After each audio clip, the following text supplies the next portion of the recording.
siswa masuk ke kamar mandi atau ke toilet harus bayar 500 rupiah. Kejadian di Pamekasan, Madura sontak menghebohkan publik setelah seorang guru mengaku dimutasi karena menolak aturan toilet berbayar yang diterapkan Kepala Sekolah di MAN 1 Pamekasan, Madura. Kepala Sekolah MAN 1 Pamekasan, Noman Afandi, akhirnya mengungkapkan alasan dirinya membuat aturan toilet berbayar untuk para siswa tersebut.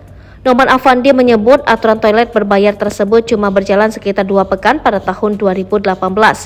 Hal ini dilakukan agar para siswa bertanggung jawab dengan kebersihan toilet, sehingga MAN 1 Pamekasan memberikan alternatif memasang tarif masuk ke kamar mandi dan toilet bayar 500 perak. Tujuan sekolah ingin memberikan kesadaran kepada siswa lewat pendidikan karakter, ujar Noman. Pengamatan Noman saat dirinya baru menjabat sebagai Kepala Sekolah MAN 1 Pamekasan, kebersihan toilet sekolah saat itu kurang begitu diperhatikan dan dijaga siswa. Apalagi kondisi toilet di MAN 1 Pamekasan sangat terbatas, baik untuk putra maupun putri. Hasilnya sejak diberlakukan aturan masuk kamar mandi dan toilet bayar itu, siswa MAN 1 Pamekasan secara perlahan mulai sadar, terutama dalam hal menjaga kebersihan kamar mandi dan toilet sekolah. Ini kejadiannya sudah tahun 2018 lalu, bukan sekarang, bebernya. Noman memastikan aturan masuk kamar mandi dan toilet berbayar itu tidak berlangsung lama. Kata dia, uang hasil dari masuk kamar mandi dan toilet itu langsung disalurkan ke beberapa masjid dan tempat ibadah.